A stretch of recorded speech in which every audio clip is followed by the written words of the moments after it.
Puedes dormir en el garaje, las habitaciones de invitados son para la familia, dijo mi madrastra en Navidad. Yo respondí perfecto. Luego dormí en mi Bentley mientras ellos dormían bajo la hipoteca que yo había estado pagando. Las políticas del banco sobre habitaciones de invitados eran diferentes. Hola Rabbit, mi madrastra me dijo que durmiera en el garaje durante Navidad porque las habitaciones de invitados eran para la familia. Lo que ella no sabía era que yo había estado pagando secretamente su hipoteca durante 3 años. Así que dormí en mi Bentley esa noche, detuve todos los pagos a la mañana siguiente y vi su Navidad perfecta convertirse en una pesadilla de ejecución hipotecaria. Así fue como pasó. Soy Blake, hombre de 32 años, y he sido el cajero automático de la familia desde que tuve una cuenta bancaria. Mi padre se volvió a casar cuando yo tenía 8 años, y mi madrastra Patricia trajo 2 hijos al matrimonio, Stephanie, ahora de 28 años, y Brandon, ahora de 26. Desde el primer día estuvo más que claro que yo era el extraño en esta nueva familia. Papá tiene una pequeña firma contable en un suburbio de Michigan, le va bien, nada espectacular, pero suficiente para mantener la apariencia de un éxito de clase media alta. Patricia trabajó como administradora en una clínica dental antes de casarse con mi padre, luego convenientemente decidió convertirse en ama de casa en el mismo segundo en que se secó la tinta del certificado de matrimonio. Crecer en esa casa era como vivir en una comedia donde yo era el chiste.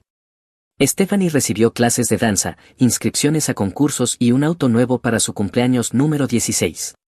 Brandon recibió equipo de hockey, cuotas de equipos de viaje y una configuración de videojuegos que costó más que los autos de algunas personas. Yo recibía ropa usada de los hijos de los clientes de mi padre y un sermón sobre construir carácter a través de la adversidad.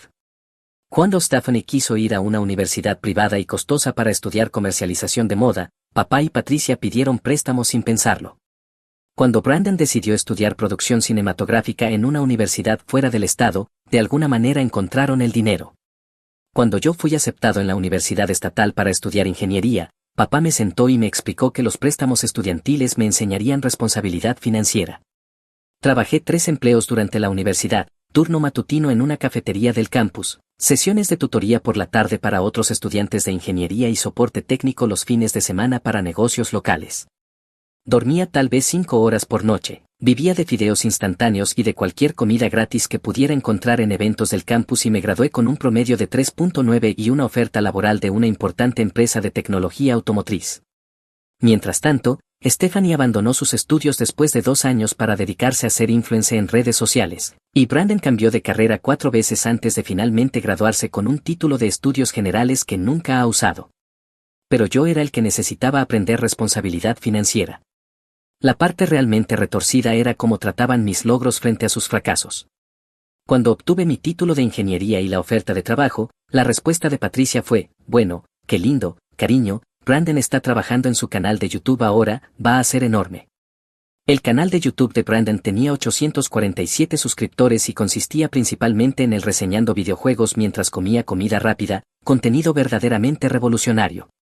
Cuando compré mi primera casa a los 25 años, un modesto rancho de 3 habitaciones por el que ahorré durante años, Patricia comentó que yo estaba presumiendo y haciendo que Stephanie se sintiera mal por seguir viviendo en casa. Stephanie tenía 21 años en ese momento, trabajaba a medio tiempo en una boutique y gastaba más en ropa cada mes de lo que yo gastaba en comida. Pero aquí es donde se pone interesante. Hace aproximadamente 3 años me ascendieron a gerente senior de proyectos, el aumento de salario fue considerable, hablamos de casi duplicar mi sueldo. Estaba ganando alrededor de $160,000 al año, lo cual en Michigan rinde bastante. Me compré un Bentley Continental GT usado porque siempre había querido uno, invertí fuertemente en cuentas de jubilación y aún me quedaba bastante dinero. Al mismo tiempo noté que mi padre se veía estresado, muy estresado, del tipo de estrés que te envejece 10 años en uno. Le pregunté al respecto durante una de nuestras raras conversaciones 1 a 1 y finalmente admitió que estaban ahogándose financieramente. La casa, una colonial de 4 habitaciones en un buen vecindario, estaba hipotecada al máximo. Patricia había insistido en comprarla hace 10 años para mantener ciertos estándares, a pesar de estar muy por encima de su presupuesto. Entre esa hipoteca, los préstamos estudiantiles de Stephanie que ellos habían confirmado, los interminables costos educativos de Brandon y los hábitos de gasto de Patricia, estaban a unos 3 meses de la ejecución hipotecaria. Papá se veía destrozado. Este hombre que me crió para ser independiente y financieramente responsable había tomado todas las decisiones equivocadas posibles durante los últimos 15 años, pero seguía siendo mi papá y no podía verlo perderlo todo. Así que le hice una oferta, yo cubriría el pago de la hipoteca, todo, hasta que pudieran recuperarse. $2,400 al mes, cada mes, depósito directo a la compañía hipotecaria. Pero había condiciones, Patricia y los niños no podían saberlo. No quería que me vieran como un cajero automático personal más de lo que ya lo hacían. Papá aceptó de inmediato, probablemente demasiado orgulloso para admitir lo desesperado que estaba. Eso fue hace 3 años, 36 meses de pagos de hipoteca, $86,400 en total, y ni una sola vez Patricia o sus hijos me agradecieron, porque ni una sola vez lo supieron. En cambio, me tocó ver a Patricia renovar la cocina que yo estaba pagando, diciéndole a todo el mundo sobre el bono que papá recibió en el trabajo. Vi a Stephanie hacer sesiones de fotos para Instagram en el patio trasero que yo estaba financiando, con la leyenda bendecida por haber crecido en un hogar tan hermoso.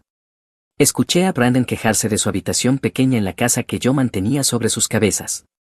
Pero seguí pagando cada mes como un reloj porque papá era familia y la familia se ayuda entre sí. Eso era lo que yo creía. Resulta que esa filosofía solo funciona si todos son realmente familia. El punto de quiebre llegó esta Navidad. Patricia envió un mensaje grupal en noviembre sobre los planes de Navidad, una gran reunión familiar, todos quedándose a dormir la víspera, abriendo regalos en la mañana, toda la experiencia familiar tradicional. Ella mencionó específicamente que habían renovado las habitaciones de invitados y que estaban emocionados por recibir a todos. Confirmé que asistiría, nunca había faltado a una Navidad familiar, pese a la hostilidad apenas disimulada de Patricia y sus hijos. Papá siempre parecía decepcionado cuando me iba la noche de Navidad, así que pensé que quedarme sería algo agradable. Conduje la víspera de Navidad en mi Bentley, el maletero lleno de regalos cuidadosamente elegidos, para Stephanie un bolso de diseñador sobre el que ella había estado publicando, para Brandon un nuevo lente de cámara para su creación de contenido, para Patricia un paquete de spa y para papá un reloj vintage que él había mencionado admirar hacía años. Gasté alrededor de $2,000 en sus regalos porque eso es lo que haces por la familia. Entré en la entrada de la casa alrededor de las 6 de la tarde. La casa se veía increíble. Patricia había ido con todo en las decoraciones, cada ventana iluminada, coronas por todas partes, un árbol enorme visible desde la ventana del frente, una escena navideña perfecta. Stephanie abrió la puerta, miró mi coche y dijo de inmediato, «Wow, debe ser bueno desperdiciar dinero en autos caros mientras algunos de nosotros estamos pasando dificultades». Eso lo dijo la misma mujer que acababa de publicar sobre su viaje de fin de semana a Miami con amigas. Patricia apareció apresurada, me dio un beso al aire cerca de la mejilla sin llegar a tocarme y me arrebató las bolsas de regalo de las manos. «Oh, no deberías haberlo hecho, déjame poner esto bajo el árbol con los regalos de la familia real». Los regalos de la familia real, ni siquiera intentaba ocultarlo ya. Papá estaba en la cocina, incómodo pero sin decir nada, nunca decía nada cuando Patricia hacía sus pequeños comentarios. 30 años de matrimonio aparentemente le habían enseñado que mantener la paz significaba dejar que su esposa tratara a su hijo como si fuera personal contratado. La cena fue el típico evento incómodo. Patricia había preparado su famoso costillar y todos lo elogiaron como si ella hubiera inventado la carne de res. Stephanie habló sin parar sobre sus métricas en redes sociales, Brandon explicó su nueva estrategia de contenido que definitivamente lo haría viral esta vez. Patricia miraba a sus hijos como si estuvieran dividiendo átomos en lugar de desperdiciar oxígeno. Cuando mencioné que mi equipo acababa de asegurar un contrato importante con un fabricante automotriz europeo, Patricia literalmente cambió de tema a mitad de mi oración, «Eso es interesante, cariño, pero Brandon, cuéntales a todos sobre tu nuevo software de edición». Después de la cena hicimos todo el asunto de abrir regalos. Stephanie abrió su bolso de diseñador y dijo, «Oh, este es del estilo de la temporada pasada, pero supongo que lo que cuenta es la intención». Brandon apenas reconoció el lente de la cámara antes de volver a su teléfono. Patricia miró el paquete de spa como si le hubiera dado un cupón para un cambio de aceite. Papá amó el reloj, sus ojos incluso se humedecieron cuando lo vio. «Este es el mismo modelo que usaba mi padre», dijo en voz baja, «gracias hijo». Patricia intervino de inmediato, «Bueno, no todos podemos permitirnos relojes vintage caros, algunos tenemos que presupuestar para necesidades reales». La ironía de esa frase, viniendo de una mujer cuya casa yo estaba literalmente pagando, no pasó desapercibida. Cerca de las 10 de la noche la gente empezó a prepararse para dormir. Fue entonces cuando Patricia hizo su anuncio. «Bien, Todos, asignación de habitaciones, Stephanie, tú en la habitación de invitados azul, Brandon, tú en la habitación de invitados verde, la suite principal es obviamente nuestra. Esperé. Ella había mencionado 4 habitaciones y yo acababa de escuchar 3. ¿Y dónde duermo yo?, pregunté. Patricia me miró como si le hubiera pedido resolver un problema de cálculo. Ah, cierto. Bueno, las habitaciones de invitados son para la familia. Obviamente puedes dormir en el garaje, hay un viejo sofá allí desde cuando lo renovamos, debería estar bien por una noche. El garaje. Ella quería que yo durmiera en el garaje sin calefacción en Michigan en diciembre, cuando afuera hacía 19 grados. Papá finalmente habló: Patricia, eso no es realmente. Las habitaciones de invitados son para la familia, repitió con firmeza, mirándolo con esa expresión que significaba que la conversación había terminado. Blake es un hombre adulto, estará bien por una noche. Stephanie estaba sonriendo con superioridad, Brandon ni siquiera estaba prestando atención, ya subía las escaleras hacia su habitación asignada. Papá parecía querer decir algo, pero se quedó con un encogimiento de hombros disculpándose. Me quedé allí en la sala, la misma que yo había financiado durante 3 años, mirando el árbol de Navidad rodeado de regalos que en su mayoría había pagado yo, en una casa que habría sido embargada hacía años sin mí, y algo simplemente hizo clic. Perfecto, dije con calma, el garaje suena genial. Patricia parecía sorprendida de que yo no discutiera. Oh, bueno, qué bien, debería haber algunas mantas allá afuera. Tomé mi bolsa de viaje, caminé por la cocina y me dirigí al garaje. Papá me siguió, incómodo. Hijo, ¿puedo hablar con ella? No te preocupes, papá, estoy bien. Es solo que ella es muy particular con las habitaciones de invitados. Y con Stephanie y Brandon estando aquí tan raramente ahora, dije que estaba bien. Mantuve la voz estable, el garaje funcionará perfectamente. Él asintió, claramente aliviado de no tener que enfrentarse realmente a su esposa. Bueno, feliz Navidad, nos vemos en la mañana para el desayuno. Feliz Navidad, papá. Volvió adentro y me quedé solo en el garaje. Tenía razón sobre el sofá, había un viejo sofá modular arrimado contra la pared, cubierto de polvo y probablemente de excrementos de ratón. Sin calefacción, sin mantas visibles por ninguna parte, y podía ver mi propio aliento en el aire. Miré el sofá, luego mi Bentley, y tomé mi decisión. Agarré mi bolsa, subí al asiento trasero de mi coche, encendí el motor y puse los asientos calefactables al máximo. El Bentley tenía mejor calefacción que la mayoría de las casas de todas maneras. Recliné el asiento, me cubrí con mi abrigo y de hecho tuve la noche más tranquila que había tenido en esa casa en años.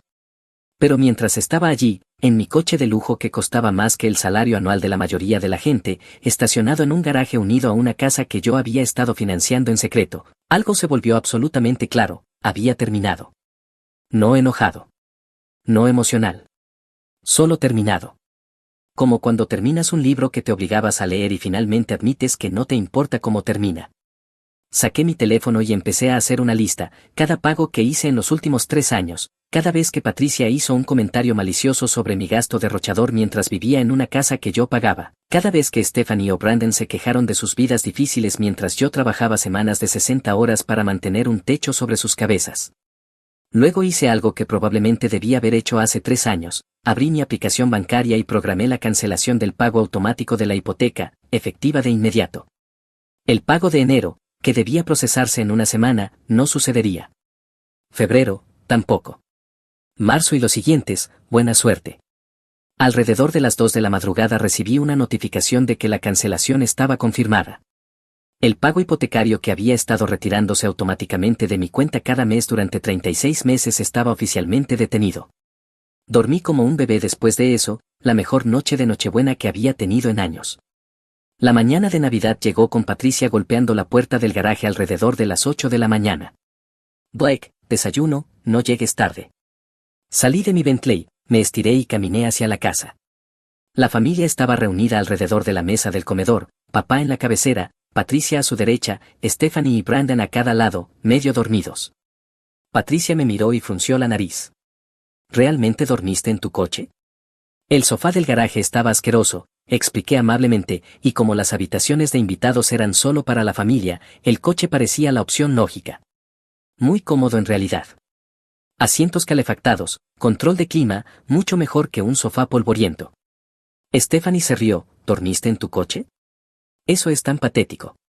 ¿Lo es? Pregunté. Pensé que era práctico. Menos mal que compré un coche cómodo. Menos mal que desperdicias dinero en coches caros mientras la gente está pasando dificultades, murmuró Brandon. Patricia empezó a servir el desayuno, su famosa cazuela navideña. Bueno, estás aquí ahora, comamos antes de que se enfríe. Comimos mayormente en silencio. Papá intentó hablar sobre fútbol, pero a nadie le importaba. Después del desayuno nos movimos a la sala para abrir más regalos. La familia extendida llegaría después, así que este era el turno de la familia inmediata. Yo había recibido algunos regalos decentes, papá me dio un buen juego de herramientas para mi garaje, Stephanie me dio una tarjeta de regalo para una cadena de restaurantes, probablemente la más barata que encontró. Brandon no me dio nada, alegó que se le olvidó. Patricia me dio un par de calcetines de tienda de descuento. Mientras tanto, ellos abrían regalos entre sí que claramente eran caros. Stephanie recibió una laptop nueva de papá y Patricia. Brandon recibió una consola de videojuegos. Patricia recibió joyas de papá que probablemente costaron un mes de salario.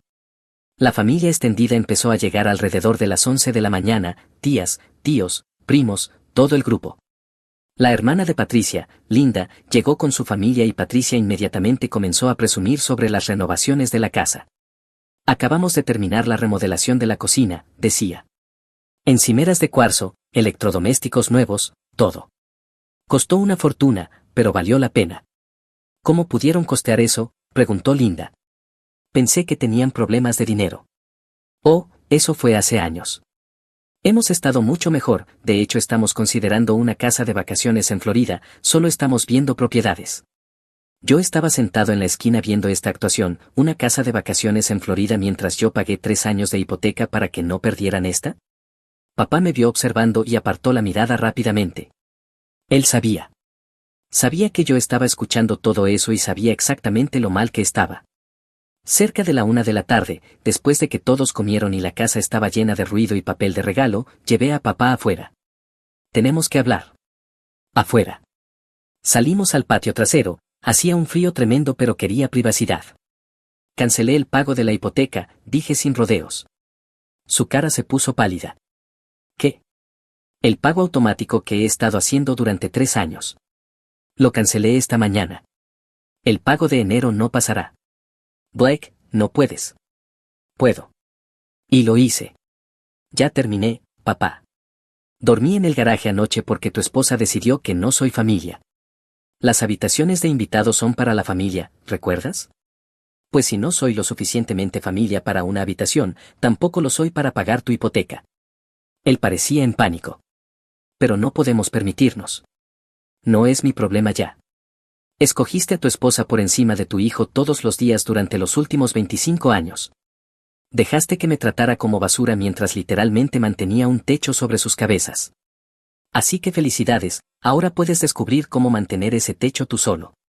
Por favor, dijo, y nunca lo había escuchado sonar tan desesperado, solo dame tiempo para encontrar algo, no hagas esto durante las fiestas. ¿Quieres decir como cuando Patricia me hizo dormir en el garaje durante las fiestas?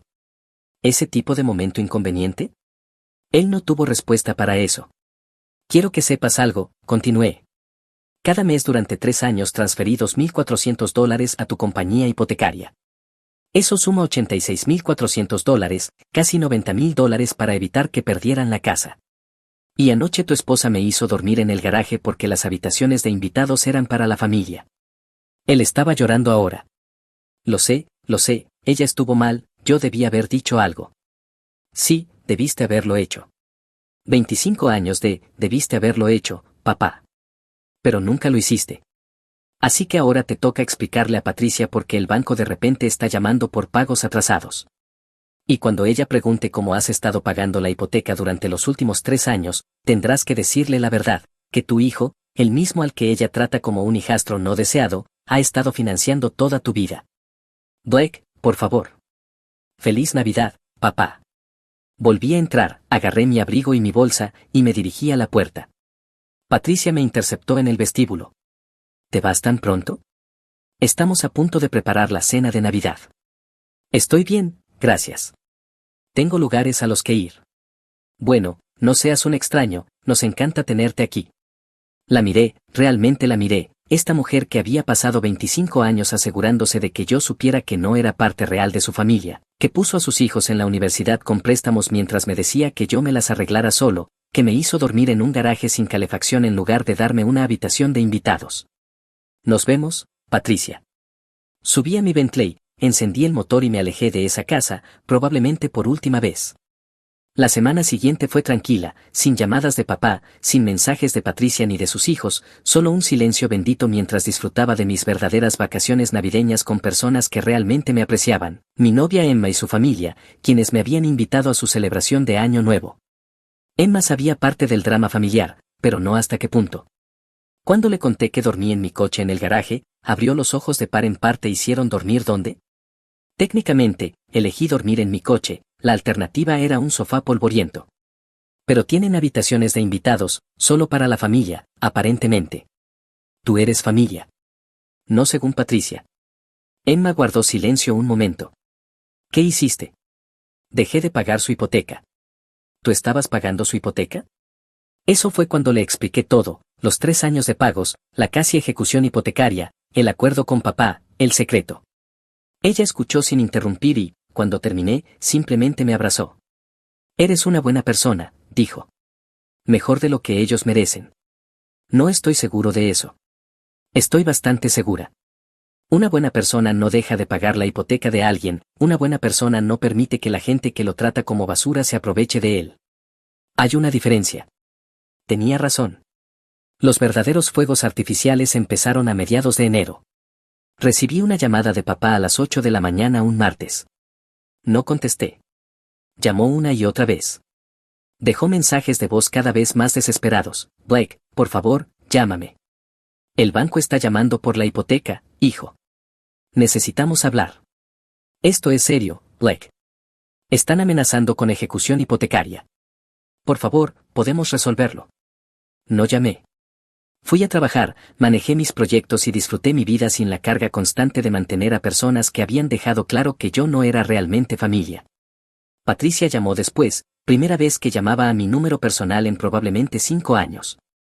Blake, necesitamos discutir algo. Tu padre me dice que has estado ayudando con la hipoteca. Dejé que el silencio se alargara. Bueno, aparentemente ha habido algún error con los pagos. El banco dice que estamos atrasados, pero tu padre insiste en que todo debería estar bien. ¿Puedes aclarar qué está pasando? El pago se detuvo, dije simplemente. ¿Detenido? ¿Qué quieres decir con detenido? Quiero decir que ya no los estoy haciendo. Detuve el pago automático el día de Navidad. Más silencio.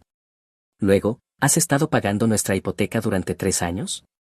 $2,400 al mes, nunca faltaste un pago hasta ahora. Podía prácticamente escuchar su cerebro tratando de procesar esto. ¿Pero por qué harías eso? No entiendo. Papá estaba a punto de perder la casa. Me ofrecía ayudar hasta que se recuperaran. Eso fue hace 3 años. Aparentemente nunca se recuperaron. Pero no lo sabíamos. Si lo hubiéramos sabido, sí. Si lo hubieran sabido, ¿qué? Me habrían tratado mejor. Qué curioso. Mientras no sabían que yo pagaba su estilo de vida, podían seguir tratándome como un extraño. Pero ahora que lo saben, de repente importa. Eso no es justo. No teníamos idea de que estabas luchando financieramente para ayudarnos. No estaba luchando. Gano lo suficiente para que 2,400 al mes apenas afectaran mi presupuesto. Pero ese no es el punto. Entonces, ¿cuál es el punto? El punto es que me hiciste dormir en el garaje, Patricia. En Nochebuena. Porque las habitaciones de invitados eran para la familia. Has pasado 25 años asegurándote de que yo supiera que no era realmente parte de tu familia. Así que decidí que tenías razón. Blake, estás siendo ridículo. Eso fue solo, no teníamos suficientes habitaciones para todos. Tenías 2 habitaciones de invitados y 3 invitados. Las cuentas salen perfectamente, a menos que uno de esos invitados no cuente como familia. Ella ya estaba empezando a enfadarse. Así que vas a dejarnos perder la casa porque te lastimaron los sentimientos, eso es increíblemente egoísta. ¿Egoísta? Pagué su hipoteca durante 3 años. Creo que he sido bastante generoso, de hecho. Pero la generosidad tiene límites, especialmente cuando no se aprecia. No sabíamos que había que apreciarlo. ¿Y de quién es la culpa? Lo mantuve en secreto porque no quería que me trataran como un cajero automático personal. Resulta que igual me trataron como basura, así que ¿cuál fue el punto? Ella colgó. Brandon llamó una hora después. Bro, ¿qué demonios? Mamá está enloqueciendo diciendo que podríamos perder la casa. Sí. ¿No puedes simplemente seguir pagando la hipoteca como lo has estado haciendo? No. ¿Pero a dónde se supone que vayamos? No es mi problema, Brandon. Resuélvelo, como tenemos que hacerlo los que no somos familia. Eso es frío, hermano. ¿En serio? Porque en Nochebuena tu mamá dejó bastante claro que yo no soy parte de la familia. No pueden tenerlo de las dos maneras. Él también colgó. Stephanie envió un mensaje en lugar de llamar: espero que estés feliz, arruinando la Navidad y destruyendo nuestra familia. Respondí: yo no arruiné la Navidad. Solo dejé de pagarla. Ella me bloqueó. Las llamadas siguieron. Papá lo intentó cada pocos días, dejando mensajes cada vez más desesperados. Patricia alternaba entre mensajes furiosos e intentos de hacerme sentir culpable. Incluso la hermana de Patricia, Linda, llamó intentando mediar. Blake, estoy segura de que ha habido un malentendido. Patricia está muy arrepentida por lo del cuarto de invitados. ¿Está arrepentida por los 25 años antes de eso? Bueno, las familias mezcladas son complicadas. No tan complicadas. O soy familia o no lo soy. Ella dejó clara su elección. Linda intentó un enfoque práctico. Está bien, pero sin importar lo que sientas, ¿no puedes dejarlos perder su casa? ¿A dónde irán? Linda, pagué su hipoteca durante 3 años. $86,000. Nunca me agradecieron porque nunca lo supieron, pero tampoco cuestionaron cómo de repente podían permitirse la casa. Solo siguieron gastando en renovaciones, vacaciones y bolsos de diseñador. Así que perdóname si no estoy particularmente preocupado por su situación de vivienda. Es mucho dinero para simplemente tirarlo. No lo tiré. Ayudé a mi padre cuando lo necesitaba. Pero el trato siempre fue temporal, hasta que se recuperaran. 3 años después, Patricia está planeando una casa de vacaciones en Florida. No están de pie, están sobre mi espalda. Y me cansé de cargarlos. Para febrero, los avisos de ejecución hipotecaria empezaron a llegar. Papá me envió una foto de uno, esperando hacerme sentir culpable para que reanudara los pagos. No funcionó. Había tomado mi decisión y la mantendría. Lo que no esperaba fue lo que pasó después. Emma y yo estábamos cenando en un restaurante italiano que nos gustaba cuando mi teléfono sonó. Número desconocido, código de Michigan. Contra mi mejor juicio, contesté. Blake, habla Maureen del First National Bank. Estoy llamando con respecto a la propiedad en 2847 Maple Ridge Drive. Esa era la dirección de papá y Patricia. No soy el dueño de la propiedad, dije con cuidado. Sí, lo sé. Sin embargo, estás listado como contacto autorizado en la cuenta y no hemos podido comunicarnos con el señor y la señora Harrison. La cuenta tiene actualmente 3 meses de atraso y debemos iniciar el proceso de ejecución hipotecaria. Esperaba que pudieras ayudarnos a contactarlos. Están ignorando sus llamadas, dije. ¿Han intentado presentarse en persona? Lo hemos hecho. Nadie respondió la puerta, aunque vimos luces encendidas dentro. Hizo una pausa. Mira, probablemente no debería decirte esto, pero la propiedad ha estado en problemas durante años. Estuvimos al borde de la ejecución hace 3 años, antes de que alguien comenzara a hacer pagos sustanciales directamente a la compañía hipotecaria. Esos pagos mantuvieron la cuenta al día hasta enero de este año. Ese alguien era yo. Oh, yo, bueno, eso. No necesito detalles de la cuenta. Solo quiero que sepa que esos pagos siempre fueron temporales. No los voy a reanudar. Hagan lo que tengan que hacer con la ejecución. Entiendo. Solo para que lo sepas, la propiedad probablemente irá a subasta en abril si la cuenta no se pone al día. Tienen hasta entonces para arreglarlo. Gracias por avisar. Cuando colgué, Emma me estaba mirando. ¿Abril, de verdad van a perder la casa? Parece que sí. ¿Cómo te hace sentir eso? Lo pensé. Honestamente, nada. No siento nada. Ellos tomaron su decisión y yo tomé la mía. ¿Tu papá no ha intentado arreglar las cosas, disculparse, algo? Mensajes de voz, muchos, por favor llámame. Pero nada que realmente aborde el problema. Él lamenta perder la casa. No lamenta cómo me trataron. Eso es triste. Sí. Pero no es mi responsabilidad arreglarlo. Emma me tomó la mano. Por lo que vale, creo que hiciste lo correcto. Los límites son saludables, incluso con la familia. Especialmente con la familia. Marzo trajo más drama. Patricia aparentemente consiguió mi correo del trabajo y envió un mensaje largo, acusándome de destruir sus vidas por un simple malentendido y preguntándome cómo podía vivir conmigo mismo al hacerlos, combas. No respondí. Brandon apareció en mi casa. No sé cómo consiguió mi dirección, pero llegué del trabajo y lo encontré sentado en mis escalones. Necesitamos hablar, dijo. No, no necesitamos. Blake, vamos. Esta es nuestra casa de la infancia, ¿de verdad vas a dejar que la perdamos? ¿Tu casa de la infancia? Yo nunca fui realmente parte de ese hogar. Recuerda, los cuartos de invitados son para la familia. Eso fue mamá siendo estúpida. No puedes guardar rencor para siempre. No estoy guardando rencor. Solo no estoy pagando su hipoteca. Muy diferente. Pero la has estado pagando, ¿qué cambió? Que me degradaron de familia a garaje. Eso cambió las cosas. Él se puso de pie, intentando parecer intimidante. Era más grande que yo y pensó que eso importaría. Estás siendo un idiota engreído. Somos familia y la familia se ayuda. La familia también se trata con respeto básico. Tu mamá ni siquiera pudo darme un cuarto de invitados. Entonces quieres una disculpa. Bien. Lo siento por lo del garaje, feliz, ¿ahora sí nos ayudas? Eso no es una disculpa, Brandon. Eso es tú intentando manipularme para que arregle tus problemas. Y no va a funcionar. Entonces que te jodan, dijo finalmente mostrando cómo se sentía de verdad. Espero que estés feliz cuando estemos viviendo en un motel en algún lugar. No estaré feliz ni triste, estaré indiferente, lo cual probablemente es lo más saludable que he sentido sobre tu familia en años. Él se fue y nunca lo volví a ver. Abril llegó más rápido de lo que esperaba.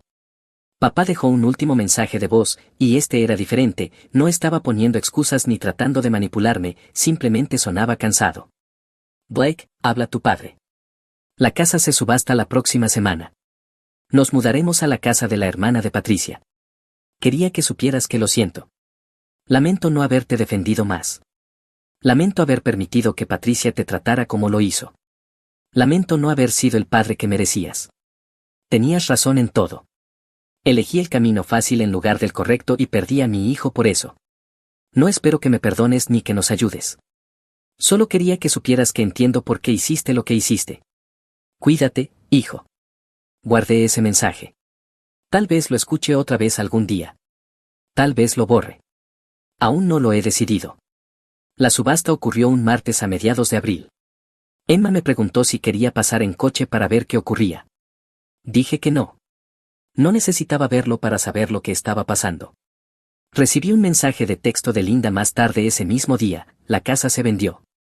Obtuvieron suficiente para pagar la hipoteca y se marcharon con unos $20,000. Se están quedando con nosotros temporalmente. Espero que estés satisfecho. No respondí, pero lo pensé, ¿estaba satisfecho? No exactamente.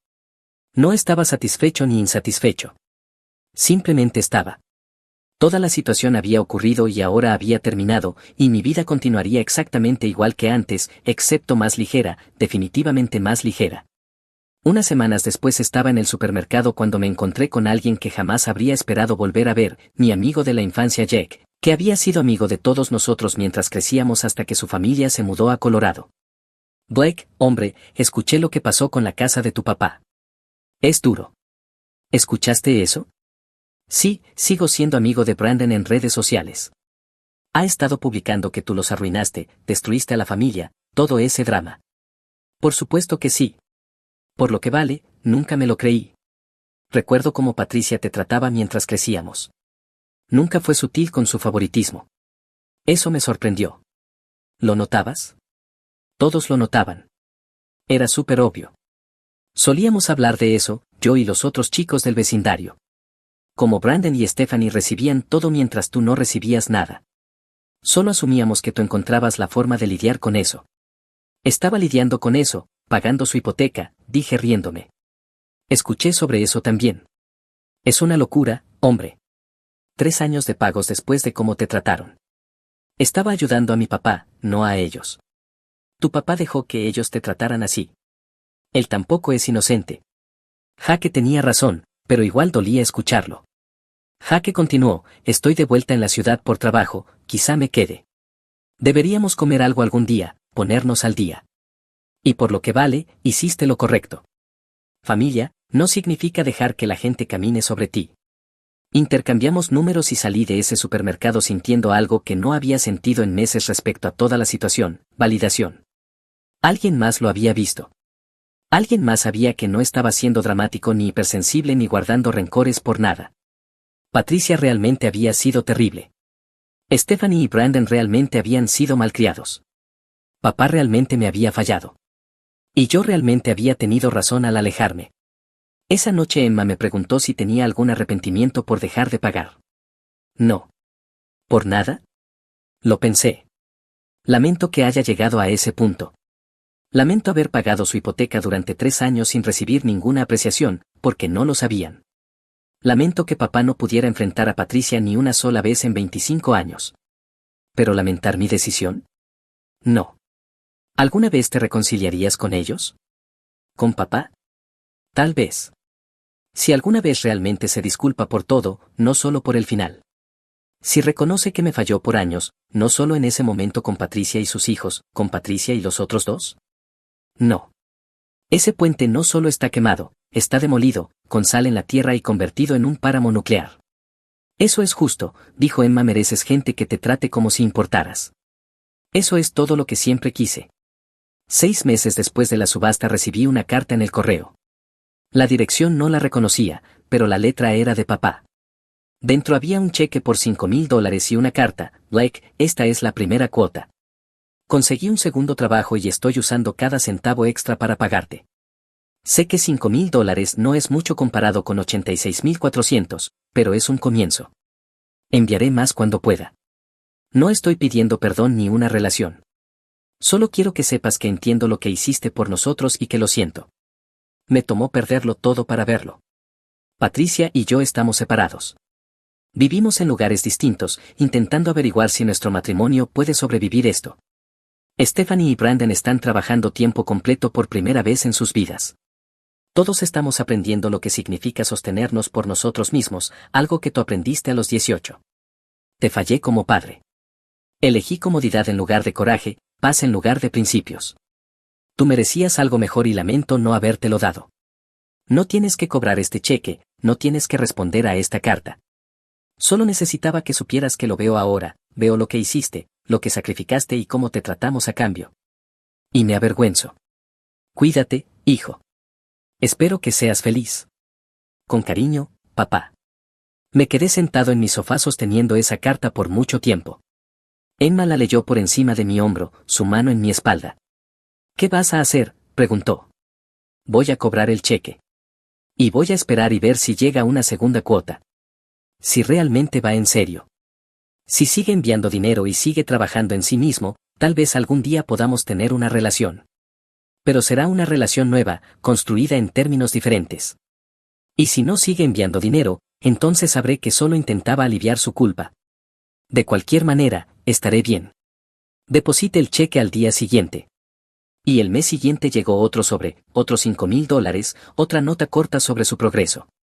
El mes siguiente, lo mismo. Ya ha pasado casi un año desde aquella Navidad en que dormí en mi Bentley en el garaje de Patricia. Papá me ha enviado $30,000 hasta ahora.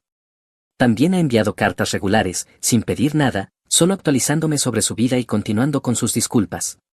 Patricia aparentemente se mudó a Florida con Stephanie. Brandon trabaja como gerente en una tienda de artículos deportivos y, según papá, en realidad le va bien. Papá vive en un pequeño apartamento, trabaja 2 empleos y va a terapia para procesar todo lo que pasó. Hemos tomado café 2 veces, conversaciones reales, donde él escuchó en lugar de poner excusas. No es la relación que teníamos antes ni lo que muchos llamarían cercanía padre-hijo, pero es honesta, que es más de lo que jamás tuvimos. En cuanto a Patricia y sus hijos, los bloqueé en todo. Supe por papá que Patricia intentó acercarse unas cuantas veces, queriendo reconstruir puentes. Le dije a papá que le dijera que no estaba interesado. Ella tomó sus decisiones, yo tomé las mías, y ninguno de los dos puede deshacer lo que pasó. La parte más extraña es lo mucho más ligero que me siento. Durante 25 años había cargado con este peso, el peso de no ser suficiente, de no ser verdadera familia, de no importar tanto como Stephanie y Brandon. Cuando finalmente dejé ese peso, cuando finalmente dejé de intentar ganarme el cariño de personas que nunca me lo darían, todo se volvió más fácil. Mi esposa me divorció y se llevó todo. Morirás solo y arruinado, se rió. Así que doné plasma por $40 y entonces la enfermera vio mi análisis de sangre y 3 hombres con trajes entraron corriendo. Después de 32 años por fin te encontramos. Bien, Reddit, esto ocurrió hace 6 meses y todavía estoy tratando de entenderlo. Mi exesposa me dijo que moriría pobre y solo. Se equivocó prácticamente en todo, pero ya llegaremos a eso. Así es como mi vida pasó de ser un completo desastre a algo que ni en mis sueños más salvajes podría haber imaginado. Soy Isen, hombre de 45 años, y hasta hace aproximadamente un año pensé que tenía una vida decente, casado con Jessica, mujer de 42 años, durante 17 años. Trabajé en la misma empresa de marketing durante 18 años, tenía una casa modesta en los suburbios, el típico garaje para 2 autos y una cuenta de jubilación a la que realmente aportaba. Nada lujoso, pero estable y cómodo, el sueño americano con un presupuesto de clase media. Déjenme darles un poco de contexto sobre lo normal que parecía todo antes de que todo se descarrilara. Crecí en una familia de clase trabajadora en Ohio, papá era electricista, mamá trabajaba medio tiempo en la biblioteca. Me enseñaron el valor de presentarse, hacer el trabajo y vivir dentro de tus posibilidades, nada revolucionario, solo sentido común básico que parece escasear hoy en día. Me pagué la universidad estatal trabajando de noche en un supermercado, me gradué con un título en marketing y $18,000 en préstamos estudiantiles que pagué en 6 años. Ese es el tipo de persona que soy, metódico, responsable, tal vez aburrido para algunos, pero siempre pensé que aburrido era mejor que arruinado. El trabajo era sólido, gerente senior de cuentas en Morrison & Associates, una empresa de marketing de tamaño medio que manejaba clientes regionales, nada glamoroso pero era bueno en lo que hacía. Construía relaciones con los clientes, comprendía sus necesidades, entregaba resultados, mis evaluaciones de desempeño siempre eran buenas y había ascendido desde redactor junior hasta dirigir un equipo de 8 personas. Recuerdo mi 10º aniversario en la empresa, me dieron una placa y un bono. Jessica parecía orgullosa ese día, publicó sobre ello en redes sociales con un pie de foto sobre mi esposo trabajador. Mirando hacia atrás, quizá esa fue la última vez que realmente pareció orgullosa de mí. Después de eso comenzaron las quejas, el esposo de todos los demás avanza más rápido, decía, Brandon acaba de convertirse en socio en su empresa, ¿por qué no estás esforzándote más? Brandon era el esposo de su amiga Ashley y, al parecer, el referente de todo logro masculino en el mundo de Jessica. Las comparaciones empeoraron con el tiempo, ya no era solo Brandon, era la nueva remodelación de cocina de Ashley que no podíamos permitirnos, eran sus viajes anuales a Europa que no podíamos hacer. Era su Tesla en el camino de entrada mientras nosotros conducíamos un Honda Accord de 6 años. No importaba que Brandon trabajara 70 horas semanales y casi no viera a sus hijos, no importaba que Ashley se quejara constantemente de sentirse como madre soltera, lo único que Jessica veía eran las cosas. El esposo de Lauren la sorprendió con un Rolex por su aniversario, soltó casualmente, ¿qué me vas a dar tú? Le compré un collar bonito por el que había ahorrado, me costó $800. Lo abrió, dijo gracias, y nunca la vi usarlo, más tarde descubrí que lo había devuelto y comprado zapatos en su lugar, ni siquiera me lo dijo, solo lo cambió como si no me daría cuenta. La verdad es que a mí me gustaba donde estaba. Mi trabajo pagaba bien, $92,000 al año más bonos, tenía buenos beneficios, no requería semanas de 70 horas y me permitía tener vida fuera de la oficina, podía ir a los partidos de béisbol de mi sobrino, podía dedicar un sábado a ayudar a mi papá a arreglar su terraza, podía usar mis días de vacaciones sin sentir culpa. Pero Jessica había empezado a comparar todo, nuestra casa con las de sus amigas, nuestros autos con los suyos, nuestras vacaciones con las suyas, nada era suficiente. Luego, el año pasado, la empresa perdió a sus 3 clientes más importantes en un lapso de 2 meses.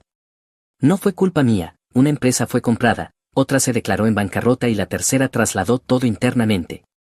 Pero cuando la corporación decidió reducir costos, los gerentes senior con 18 años de antigüedad y paquetes completos de beneficios éramos caros. Despidieron a 6 de nosotros en un solo día. Volví a casa ese martes por la tarde, todavía procesando lo que había pasado, y se lo conté a Jessica. Su rostro no mostró simpatía ni preocupación, mostró pánico y luego ira. ¿Qué quieres decir con que te despidieron? ¿Qué se supone que hagamos ahora? Encontraré algo más, tengo indemnización, desempleo y buenas referencias. El mercado laboral para marketing, tienes 45 años, Isen, nadie quiere contratar a hombres de mediana edad, ¿sabes lo que esto nos hace, lo que me hace a mí? Esa conversación marcó el tono de todo lo que siguió. En lugar de averiguaremos esto juntos, fue tú nos fallaste, en lugar de apoyo, recibí sermones sobre mi falta de ambición, mi complacencia, como ella había perdido años con un hombre que no podía proveer. En una semana me entregaron los papeles del divorcio.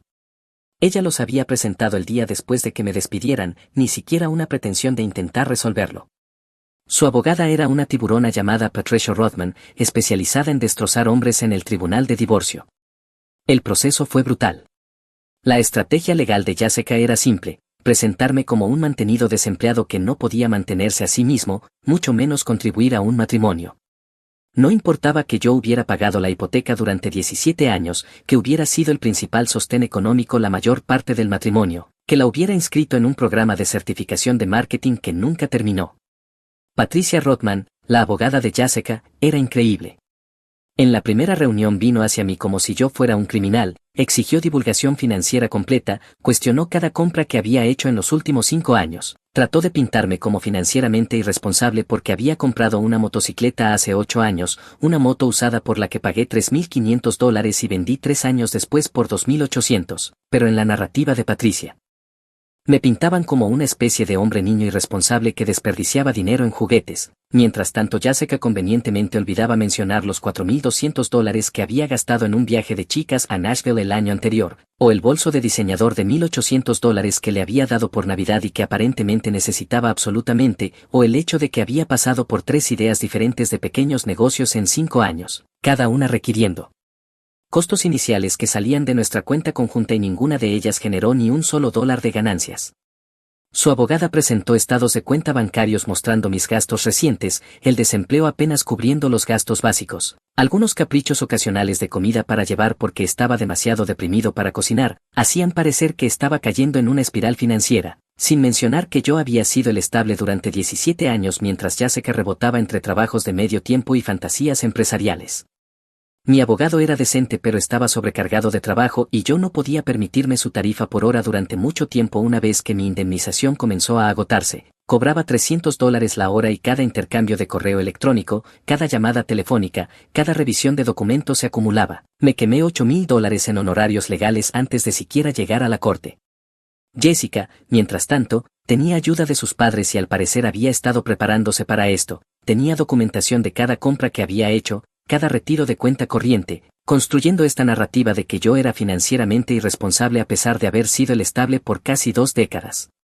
El juez miró los hechos, yo estaba desempleado, ella tenía un trabajo, yo no tenía perspectivas inmediatas, ella era financieramente vulnerable, sin importar que ella hubiera presentado la demanda antes de que yo siquiera tuviera tiempo de buscar empleo, sin importar que hubiera estado planeando esta estrategia de salida mientras yo aún llevaba un sueldo a casa. Me dejaron quedarme con mi ropa, el viejo reloj de mi papá que me dejó cuando falleció y mis pertenencias personales, eso es todo. La casa se la quedó Jessica, la mantendría hasta que se vendiera y luego dividiríamos las ganancias, excepto que sus honorarios legales saldrían primero. El auto que yo conducía se lo quedó ella porque técnicamente estaba a nombre de los dos y ella necesitaba transporte confiable. Mi 401k se dividió, la cuenta de ahorro se vació en honorarios legales. Cuando todo terminó oficialmente tenía $183 en mi cuenta corriente y una unidad de almacenamiento llena de cajas. Me mudé a un estudio en un edificio donde el ascensor funcionaba tal vez la mitad del tiempo, el lugar tenía quizá 400 pies cuadrados incluyendo el baño, mi cama era un futón que olía a los remordimientos de otra persona. La peor parte ni siquiera fue la devastación financiera, fue la noche en que el divorcio se finalizó. Alrededor de las 9 de la noche sonó mi teléfono, el número de Jessica. Casi no contesté, pero alguna parte de mí pensó que tal vez, solo tal vez, llamaba para disculparse o al menos reconocer que las cosas se habían salido de control. Contesté. Hola Isen, soy yo. Su voz estaba alegre, casi eufórica. Solo quería llamarte para que supieras, morirás solo y arruinado, eso es lo que les pasa a los hombres aburridos como tú, Isen. Brandon dice que debería haberte dejado años atrás. Brandon, mi antiguo socio de negocios en la empresa, el tipo que había sido mi amigo desde la universidad, que fue el padrino en nuestra boda, al que ayudé a conseguir trabajo en Morrison & Associates hace 5 años, Brandon, que al parecer había estado diciéndole a mi esposa durante años que podía aspirar a algo mejor. Brandon y yo estamos juntos ahora, continuó como si estuviera compartiendo buenas noticias. Dice que siempre fuiste un lastre en el trabajo y en casa. Me llevará a Cancún el próximo mes. ¿Cuándo fue la última vez que me llevaste a algún lugar bonito? No pude hablar, mi cerebro simplemente se apagó. De todos modos quería que lo oyeras de mí. Buena suerte con tu triste y pequeña vida. No me llames de nuevo. Colgó y pude oírla reír antes de que la línea muriera. Me senté en ese deprimente estudio durante 3 horas mirando la pared, el futón chirriaba cada vez que me movía, el vecino de arriba tenía la música a todo volumen, el refrigerador zumbaba como si estuviera muriendo, y yo seguía oyendo su voz, morirás solo y arruinado. Los siguientes 2 meses fueron modo supervivencia. Envié probablemente 200 solicitudes de empleo, conseguí quizás 15 entrevistas, llegué a rondas finales 3 veces, fui rechazado cada vez. El mercado estaba difícil y los exgerentes de 45 años con vacíos en su historial laboral no eran mercancía codiciada. Hice trabajos independientes en Fiverr, escribí publicaciones de blog por $25, diseñé campañas de redes sociales por $50, apenas cubría la renta. Comía ramen y sopa enlatada, de la que cuesta 39 centavos en la tienda de descuentos. Pasaba caminando frente a restaurantes y recordaba cuando gastar $15 en un almuerzo no se sentía como una gran decisión financiera. El estudio era su propio infierno particular, 400 pies cuadrados de depresión con vecinos que podía escuchar a través de las paredes y un refrigerador que zumbaba como si estuviera muriendo. Perdí peso, no por algún plan saludable, sino por comer una comida real al día e intentar ignorar los dolores de hambre. Mi mamá llamaba cada semana, vivía con ingresos fijos en una comunidad de retiro en Florida, no podía ayudar financieramente, pero quería saber si estaba bien. Le mentía cada vez. Las cosas están mejorando, mamá, tengo buenas oportunidades. Ella no me creyó, pero no insistió. Para el tercer mes yo tenía $40 en mi cuenta y la renta por pagar en una semana. Fue entonces cuando vi el volante en un poste telefónico, Dona Plasma, gana hasta $40 por donación. Yo había pasado delante de ese centro de donación de plasma en Fletcher Street 100 veces y nunca había pensado en entrar, pero $40 eran $40, podían comprar comida por unos días, darme un pequeño margen, tal vez mantener las luces encendidas un poco más. El lugar era deprimente, luces fluorescentes que zumbaban y parpadeaban, sillas de plástico de quizá la década de los 90, equipo médico que parecía provenir de una liquidación de hospital. La sala de espera tenía quizás a 8 personas, todos con la misma mirada desesperada. Un chico joven en la esquina que no podía tener más de 23 años, cara cubierta de tatuajes, moviendo la pierna nervioso. Una mujer mayor que tal vez tenía 60, aferrando un bolso desgastado y mirando la pared. Una pareja en sus 30 susurrando sobre el dinero de la renta. No estábamos ahí por razones altruistas, estábamos porque necesitábamos el dinero. Las paredes tenían carteles sobre cómo la donación de plasma salva vidas, sobre cómo podías ganar hasta $400 al mes. Alguien había garabateado con bolígrafo en uno de los carteles, si tienes suerte. La alfombra era de grado industrial, del tipo que sobreviviría a una guerra nuclear pero parecía que ya había pasado por una. Todo el lugar olía a antiséptico y tristeza. Llené el papeleo, historial médico, medicamentos actuales, lista de todas las drogas que nunca había tomado. El portapapeles no tenía bolígrafo, así que tuve que pedir uno.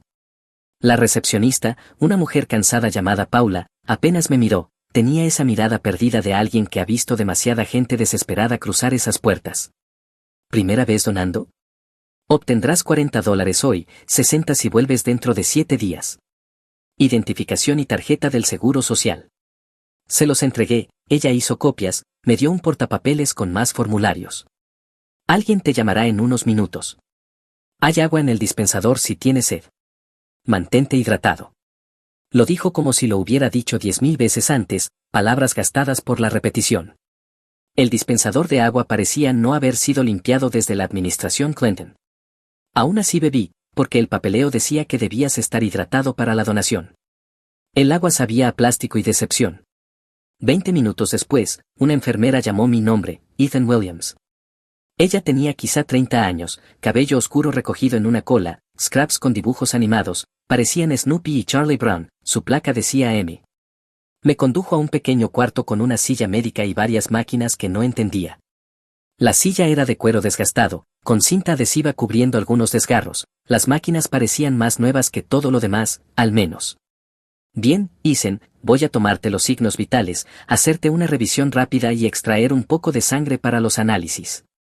La donación en sí toma cerca de 1 hora. ¿Alguna pregunta? ¿Con qué frecuencia puedo hacer esto? 2 veces por semana con al menos un día entre donaciones. Algunos de nuestros donantes regulares vienen cada martes y jueves sin falta. Ella colocó el manguito de presión en mi brazo. Se sentía como si el universo me estuviera diciendo que ese sería mi futuro, venir a este lugar deprimente 2 veces por semana para vender mi sangre por dinero para gasolina. 120/78, eso es bueno. Ritmo cardíaco normal. Estás más sano que la mayoría de personas que vienen aquí. Extrajo varios frascos de sangre, los etiquetó con cuidado. Enviaré esto al laboratorio, los resultados toman unos 5 minutos, ya vuelvo.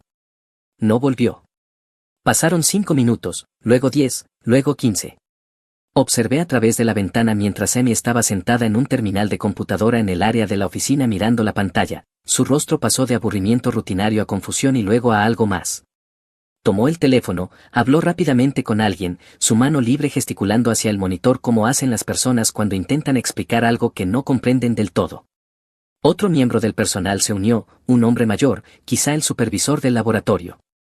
Miró la pantalla, luego me miró a través de la ventana, luego volvió a la pantalla, su boca formó una perfecta O de sorpresa. Luego llegó una tercera persona, una mujer joven con scraps, y los 3 se quedaron mirando esa computadora como si les estuviera mostrando los números ganadores de la lotería. La conversación de Emi por teléfono se volvió más animada, podía verla sentir, tomar notas, revisar el monitor otra vez. Los otros 2 hablaban entre ellos, uno sacó lo que parecía un libro de texto médico y empezó a hojear páginas. Ella colgó el teléfono y volvió a entrar, sus manos temblaban ligeramente. Señor, dijo tratando de mantener la voz firme, necesito que se quede exactamente donde está, no se mueva. Necesito llamar a alguien. ¿Qué pasa? ¿Hay algo malo con mi sangre? Por favor, solo espere. Alguien vendrá a explicarlo todo. Me estoy muriendo, tengo cáncer o algo así. No, nada de eso, pero realmente no puedo explicarlo. Alguien llegará muy pronto. Se fue de nuevo y la vi hacer otra llamada telefónica, esta vez su voz era más urgente. Alcancé a oír fragmentos a través de la puerta, confirmado 3 veces, marcadores genéticos coinciden, tienen que venir inmediatamente. 20 minutos después, la puerta principal se abrió de golpe, 3 hombres con trajes caros entraron. No caminaron, irrumpieron. El tipo de trajes que costaban más que lo que mi auto solía valer. El hombre al frente tenía quizás 65 años, cabello plateado, traje gris carbón que probablemente costaba $5,000. Tenía una intensidad en su mirada, como un hombre en una misión. Caminó directamente a mi cuarto y Emi se hizo a un lado. El hombre se quedó allí un momento, mirándome como si yo fuera algún tipo de milagro, sus ojos de hecho tenían lágrimas. Después de 32 años, susurró, después de 32 años de búsqueda, por fin te encontramos. Perdón, ¿quién es usted? Pareció recobrar la compostura. Mi nombre es Robert Sterling, soy el director ejecutivo de Sterling Pharmaceuticals y, señor Williams, lo que hemos descubierto en su sangre es nada menos que un milagro. Me llevaron a una oficina privada en la parte trasera, una oficina de verdad, no las salas de donación, escritorio de madera oscura, sillas de cuero, diplomas en las paredes.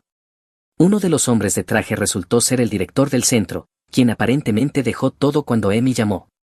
El otro era el jefe de investigación de Sterling, el Dr. Philip Hess. Robert Sterling se sentó frente a mí, manos entrelazadas sobre el escritorio, y observé a este multimillonario de 65 años intentar recomponerse. Señor Williams, comenzó, y su voz tenía un peso, como si cada palabra hubiese sido elegida con precisión, ¿está familiarizado con el síndrome de Kellerman? No sacó una carpeta y la abrió para mostrarme gráficos médicos que no entendía, gráficos, números, términos técnicos que podrían haber estado escritos en otro idioma. Es un trastorno genético que ataca el sistema nervioso en niños. Usualmente aparece entre los 3 y los 8 años. Los primeros signos son sutiles, un niño deja caer cosas con más frecuencia, tiene dificultad con los botones, lucha con tareas que antes hacía sin problema. Los padres suelen pensar que es torpeza, una fase, pero luego progresa. Hizo una pausa, mirando uno de los gráficos como si le mostrara algo de su propio pasado. La enfermedad causa pérdida progresiva de la función motora. Caminar se vuelve difícil, luego imposible. El control motor fino desaparece. El sistema nervioso esencialmente hace cortocircuito, envía señales equivocadas, luego menos señales, y finalmente ninguna. El deterioro cognitivo sigue, no siempre, pero lo suficiente, y es universalmente fatal. La expectativa de vida promedio después del diagnóstico es de 18 meses, algunos niños duran 2 años, muy pocos llegan a 3. No hay cura, o más bien, no la había. Sacó otro documento, este parecía una fotografía que había sido impresa y reimpresa muchas veces. Una niña de cabello oscuro y los mismos ojos, sentada en una silla de ruedas, sonriendo a pesar de todo. En 1992, mi hija Rebecca fue diagnosticada con Keyerman. Tenía 9 años. Una niña activa, jugaba fútbol, le encantaba la gimnasia, siempre en movimiento. Luego un día tropezó durante una práctica, solo una caída simple, nada grave, pero siguió cayéndose una y otra vez. La llevamos a 3 médicos antes de que uno reconociera lo que enfrentábamos. Su voz se quebró ligeramente. Intentamos todo, tratamientos experimentales en los Estados Unidos, ensayos en Europa y Asia, medicina alternativa que probablemente no hizo nada pero nos dio algo en lo cual tener esperanza. Gasté más de $2 millones persiguiendo cualquier posibilidad, sin importar cuán remota. Nada funcionó. Vi a mi hija perder la capacidad de caminar, de alimentarse, de escribir su nombre. Murió 3 meses antes de su 12º cumpleaños, y no había nada que pudiera hacer para salvarla. El silencio en esa sala era pesado. Los otros 2 hombres ya no miraban a Robert, probablemente porque habían oído esa historia antes y sabían cuánto le costaba contarla. Lamento su pérdida, pero no entiendo qué tiene que ver esto conmigo. El Dr. Hess intervino. Señor Williams, después de la muerte de su hija, Robert vendió su empresa de software y fundó Sterling Pharmaceuticals con una sola misión, encontrar una cura para el síndrome de Keyerman. Hemos pasado 32 años investigando esta enfermedad. Hemos analizado cientos de miles de muestras de sangre buscando marcadores genéticos específicos que pudieran ayudarnos a desarrollar un tratamiento. Y, miró a Robert. Y usted los tiene, dijo Robert en voz baja. Tiene una mutación genética tan rara que estimamos que solo entre 3 y 5 personas en el planeta la poseen. Su sangre produce anticuerpos que pueden tratar el síndrome de Keyerman, no solo tratarlo, revertirlo, detenerlo por completo. Me quedé mirándolos. ¿Están diciendo que mi sangre puede curar esta enfermedad? Sí. Su plasma contiene proteínas que, cuando se procesan y administran a pacientes con Keyerman, esencialmente reescriben la secuencia genética defectuosa que causa el trastorno. Probamos su muestra 3 veces, luego llamamos a nuestro laboratorio principal en Boston y la analizaron 2 veces más. No es un error. ¿Cómo es siquiera posible? Aún no lo entendemos del todo, admitió el Dr. Hayes. La mutación parece ser natural. Usted nació con ella. Es dominante, lo que significa que si tiene hijos, probablemente la heredarían. Pero encontrar a alguien con este marcador, negó con la cabeza. Las probabilidades son astronómicas. Robert se inclinó hacia adelante. Señor Williams, nos gustaría ofrecerle un contrato. Necesitamos su plasma para desarrollar y fabricar este tratamiento. No hablamos de una donación única, hablamos de donaciones regulares que procesaremos en una terapia viable. ¿Cuánto? 15 millones. La sala quedó en silencio. Pensé que había oído mal. ¿Perdón? ¿Qué? 15 millones.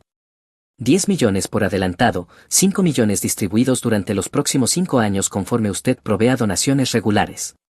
Cubriremos todos los gastos médicos, brindaremos seguro de salud integral y trabajaremos según su horario. Mi cerebro no podía procesarlo. 20 minutos antes era un fracasado divorciado sin dinero que no podía juntarlo de la renta. Ahora un multimillonario me estaba ofreciendo suficiente dinero para retirarme de por vida. Necesito tiempo para pensar en esto. Por supuesto, tome el tiempo que necesite. Robert me entregó una tarjeta. Mi celular personal está ahí. Llámeme de día o de noche. Salí del centro de plasma aturdido, caminé las 3 cuadras de regreso a mi deprimente estudio y me senté en el futón, mirando la tarjeta de Robert Sterling. Luego llamé a la única persona en la que confiaba, mi hermana Kate. Ella es asistente legal en Chicago, afilada como un cuchillo, no tolera basura de nadie. Kate, acaba de pasar algo insano y necesito tu ayuda. Le expliqué todo. Ella guardó silencio por un largo momento. Isen, necesitas un abogado. Y no cualquier abogado. Necesitas a alguien que maneje propiedad intelectual y contratos médicos. Esto es muchísimo más grande que 15 millones. Si tu sangre vale tanto, necesitas protegerte. No puedo pagar un abogado. Estás a punto de poder pagar una docena de abogados. Mira, tengo una amiga de la Facultad de Derecho, Diana Chen. Espera, no, borra eso. Tengo una amiga, Diana Patterson. Ella se especializa en contratos farmacéuticos. Déjame llamarla. No firmes nada hasta que ella lo revise. 2 días después conocí a Diana Patterson en su oficina del centro. Tenía quizá 40 años, era puro profesionalismo, el tipo de abogada que lee contratos por diversión. Señor Williams, su hermana me puso al tanto de la situación. He revisado los informes financieros de Sterling Pharmaceuticals y su posición en el mercado. 15 millones es un insulto. Es más dinero del que he tenido en toda mi vida. Y también es una fracción de lo que vale tu material genético. El síndrome de Kellerman afecta aproximadamente a 1.200 familias solo en los Estados Unidos, quizá a 8.000 en todo el mundo. Si Sterling puede desarrollar un tratamiento con tu plasma, están viendo un mercado de varios miles de millones de dólares, y tú eres la única fuente. Sacó su laptop y me mostró hojas de cálculo. Esto es lo que vamos a pedir, 18 millones por adelantado, no 10, 5% de regalías por cada tratamiento vendido a perpetuidad, atención médica integral de por vida, un asiento con derecho a voto en la junta asesora médica de la empresa, y retenemos el derecho a negociar con otras farmacéuticas si Sterling no puede o no quiere desarrollar el tratamiento en un plazo razonable. Ellos nunca aceptarán eso. Lo harán, porque no tienen alternativa. Sin ti no tienen nada. Sus 32 años de búsqueda terminan en fracaso y cientos de niños siguen muriendo. Van a pagar. Tenía razón. Diana manejó todas las negociaciones. Robert Sterling se resistió al porcentaje de regalías, intentó limitarlo al 2%. Diana le mostró proyecciones de lo que podría generar el tratamiento, señalando que 5% de miles de millones seguían siendo miles de millones para ellos. Acordaron 5% con un mínimo garantizado. Incluso si las ventas eran bajas, yo recibiría pagos anuales mínimos. El asiento en la junta asesora fue más difícil. Sterling no quería sentar precedente de dar poder de voto a un donante. Diana argumentó que mi posición única y mis contribuciones continuas lo justificaban. Compromiso, asiento asesor con derecho a voto únicamente en asuntos relacionados con la investigación del síndrome de Kellerman, influencia limitada sobre otros temas de la empresa. 3 semanas después de haber entrado en ese centro de plasma esperando ganar $40, vi una transferencia bancaria de 8 millones llegar a mi cuenta. Los 10 millones restantes llegaron 2 días después, distribuidos entre varias cuentas que Diana había establecido, cuentas de inversión, fideicomisos, estructuras diseñadas para proteger el dinero. Me senté en mi estudio mirando la pantalla del teléfono, mostrando saldos que no podía procesar, de $183 a 18 millones en menos de un mes. Mi primera llamada fue a mi arrendador, pagué por adelantado la renta del año siguiente. Mi segunda llamada fue a mi mamá. Mamá, ¿recuerdas cuando dije que las cosas estaban mejorando? No estaba mintiendo. Necesito que te sientes. Pero aquí está la cuestión sobre tener dinero de repente, te das cuenta muy rápido de que no lo arregla todo. Yo seguía divorciado, seguía viviendo en un estudio deprimente, seguía sin trabajo, sin propósito, sin dirección. El dinero resolvió mis problemas de supervivencia, pero no resolvió el vacío. Fue entonces cuando Diana sugirió algo. Deberías crear una fundación. Los beneficios fiscales por sí solos valen la pena, pero lo más importante es que te da control sobre cómo se distribuye el tratamiento. Sterling cobrará precios de mercado porque es una farmacéutica. Tú puedes ayudar a las familias que no puedan pagarlo. Así que fundé la William Sterling Foundation for Kellerman's Research. El nombre fue sugerencia de Robert. Insistió en incluirse porque esto es más grande que nosotros dos. La misión de la fundación era simple, asegurar que cada niño diagnosticado con el síndrome de Kellerman tuviera acceso al tratamiento sin importar la capacidad de pago de su familia. Sterling aceptó proporcionar el tratamiento a las familias aprobadas por la fundación a precio de costo, yo cubría la diferencia entre ese costo y el precio de mercado. Por primera vez en mi vida tuve un propósito que iba más allá de campañas de marketing e informes trimestrales. La primera paciente fue una niña de 8 años llamada Lily. Sus padres, Tom y Michelle, habían agotado sus ahorros, maxeado tarjetas de crédito, iniciado una campaña de financiación colectiva que apenas hizo una mella en los costos proyectados. El tratamiento costaría $180,000 por año durante al menos 3 años. No podían pagarlo. Recibí su expediente una tarde, leí el historial médico de Lily, vi fotos de esta niña sonriente que amaba dibujar y quería ser veterinaria.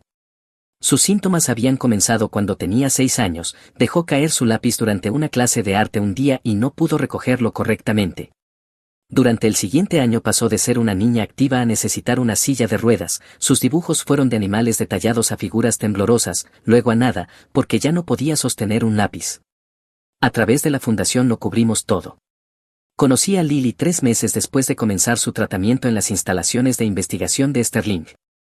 Estaba en entrenamiento físico, trabajando con una terapeuta ocupacional en la coordinación de las manos. La hacían recoger pequeños bloques, apilarlos, tareas simples que la mayoría de los niños de 8 años hacen sin pensar. Lily tomó un bloque con la mano izquierda, lentamente, con cuidado, pero lo logró. Lo colocó encima de otro bloque. La entrenadora sonrió y tomó una nota en su portapapeles. Lily miró a su madre con una expresión de pura alegría. Lo hice, mamá, lo viste, lo recogí. Michelle comenzó a llorar, se derrumbó completamente ahí mismo en la sala de entrenamiento. Tom puso su brazo alrededor de ella y él también lloraba. Yo me quedé ahí parado como un idiota, sin saber qué hacer con mis manos, sintiendo cómo se me apretaba la garganta. Más tarde Michelle me mostró un video en su teléfono, Lily corriendo por el patio trasero persiguiendo a su perro, riendo. Esto era reciente, quizá de hace 2 semanas. La misma niña que no podía sostener un lápiz 6 meses antes estaba corriendo y jugando como cualquier niña sana de 8 años. Nos devolviste a nuestra hija, sollozó Michelle, agarrándome las manos. Pensamos que la íbamos a perder. Estábamos planeando su funeral, y ahora habla de lo que quiere ser para Halloween. Quiere ser una superheroína, porque dice que tú eres su superhéroe. Fue en ese momento cuando me cayó el peso de todo. Esto valía más que cualquier cantidad de dinero. No se trataba de los dólares. Se trataba de niños que estaban muriendo y ahora tenían una oportunidad de vivir. Se trataba de padres que habían perdido la esperanza y ahora tenían una razón para recuperarla. Esa noche volví a casa, me senté en mi apartamento aún casi sin amueblar y simplemente lloré. La primera vez que lloraba desde que se finalizó el divorcio. Pero estas no eran lágrimas tristes, eran de alivio, de propósito y de la abrumadora realización de que mi vida ahora realmente significaba algo. En 6 meses, 42 niños recibieron tratamiento a través de la fundación.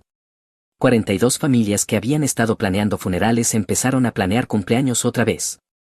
El boletín de la fundación compartía actualizaciones, Lily podía escribir oraciones completas ahora, un niño de 6 años llamado Connor dio sus primeros pasos en 8 meses, una niña de 9 años llamada Sophia regresó a la escuela. Robert Sterling y yo almorzábamos mensualmente para discutir la investigación y el trabajo de la fundación. Me trataba como un socio en igualdad de condiciones, pedía mi opinión sobre direcciones de investigación, me invitaba a las reuniones de la junta. El hombre que había perdido a su hija 32 años atrás había transformado su dolor en algo que salvaba vidas. A Rebecca le habrías gustado, me dijo una vez mientras tomábamos café. Quería ser doctora. Decía que iba a curar enfermedades.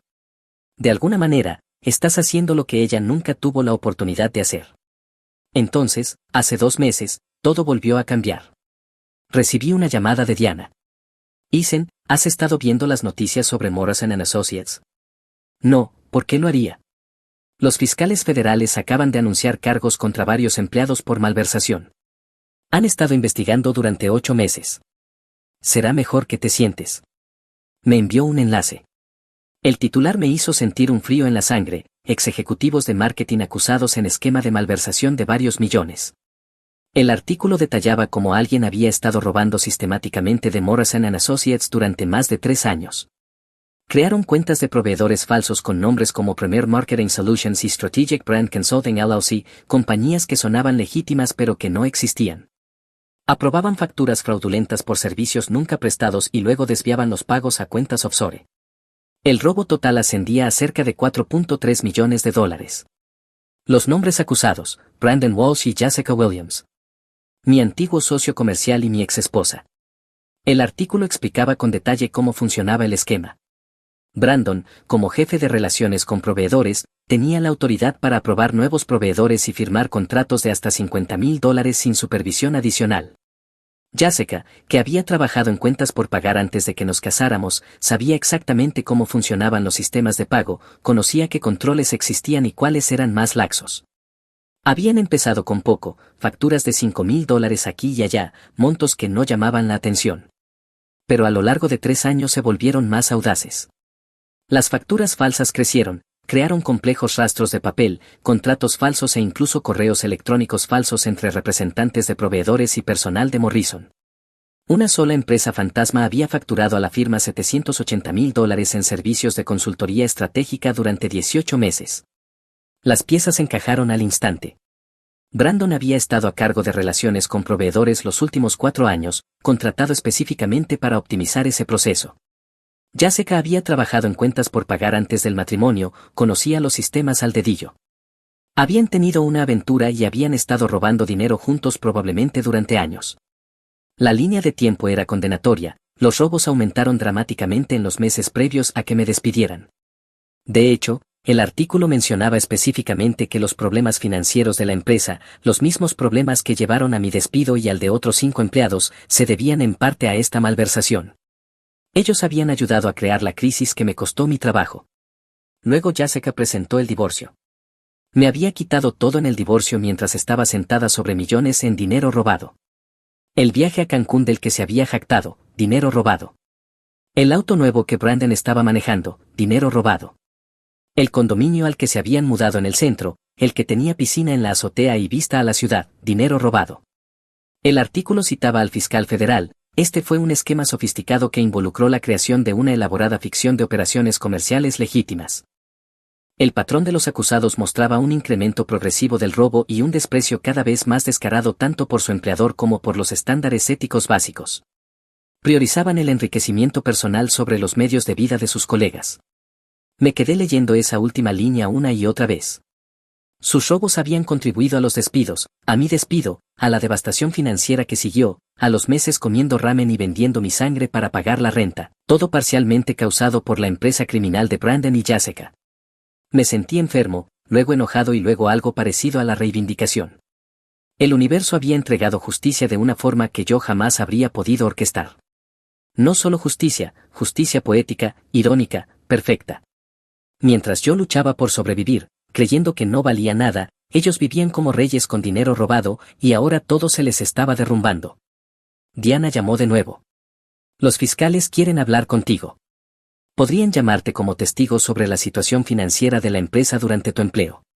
No estás en problemas. Tú eres una de las víctimas. Los despidos, el momento del divorcio, todo apoya el caso de la fiscalía de que ellos estaban cubriendo sus huellas. Me reuní con los fiscales federales la semana siguiente. Les di todo lo que recordaba sobre las finanzas de la empresa, el acceso de Brandon a las cuentas de proveedores, el conocimiento de Jessica sobre los sistemas de pago. Ya tenían casi todo lo que necesitaban, pero mi testimonio ayudó a establecer la línea de tiempo y el motivo. Se descuidaron, explicó un fiscal. Empezaron a gastar de forma conspicua, autos nuevos, vacaciones caras, un condominio que no deberían haber podido costear. Alguien en la empresa notó discrepancias en los pagos a proveedores, lo reportó a la corporación y la corporación nos llamó. Una vez que empezamos a tirar del hilo, todo se desmoronó. El juicio se programó para dentro de 4 meses. Yo no tendría que testificar en persona a menos que la defensa lo exigiera, lo cual parecía improbable dado lo sólido del caso. Luego, la semana pasada, sonó mi teléfono, número desconocido. Casi no contesté, pero algo me hizo responder. Isen, soy Jessica. Su voz era diferente, no era la burla alegre de nuestra última llamada, ni la confianza de alguien que cree haber ganado. Era desesperación. Isen, necesito ayuda. Brandon y yo estamos en serios problemas. Los cargos, los honorarios legales, necesito dinero. Vamos a perderlo todo. No dije nada. Dejé que el silencio se alargara. ¿Estás ahí? Por favor, Isen. Sé que las cosas terminaron mal entre nosotros, pero estuvimos casados 17 años. Eso tiene que contar para algo. Te lo ruego. La noche en que se finalizó el divorcio, dije en voz baja, ¿recuerdas lo que me dijiste? Estaba enojada, no quise decir, me dijiste que moriría solo y arruinado. Me dijiste que era aburrido. Que Brandon decía que deberías haberme dejado años antes. Luego te reíste. Te reíste de verdad. Lo siento. Estaba equivocada en todo. Por favor, estamos desesperados. Tú y Brandon destruyeron mi carrera. Robaron de la empresa, causaron la crisis financiera que me costó el trabajo, luego me quitaste todo en el divorcio mientras gastabas dinero robado en viajes, autos y tu nueva vida juntos. Lo devolveremos. Lo arreglaremos. Solo necesito ayuda con los honorarios legales. Por favor, Ethan. Siempre fuiste tan amable, tan comprensivo, quizá podamos llegar a un acuerdo. Pensé en Lily corriendo por su patio, riendo. Pensé en Connor dando sus primeros pasos. Pensé en Sofía regresando a la escuela. 42 niños que estaban vivos gracias a algo que yo podía dar. ¿No qué? No. Tú tomaste tus decisiones, Jessica. Elegiste robar. Elegiste tener una aventura con mi socio. Elegiste presentar el divorcio el día que perdí mi trabajo. Elegiste llamarme para burlarte cuando no tenía nada. Esas fueron tus decisiones. Ahora te toca vivir con las consecuencias. ¿Vas a dejar que vaya a prisión? Yo no te estoy haciendo nada. El gobierno federal te está procesando por delitos que cometiste. Yo simplemente me niego a financiar tu defensa. Con dinero que crees que no tengo, ¿qué significa eso? Significa que estabas equivocada sobre que yo moriría solo y arruinado. No estoy solo. Estoy rodeado de personas que me valoran. No estoy arruinado. Estoy mejor que nunca.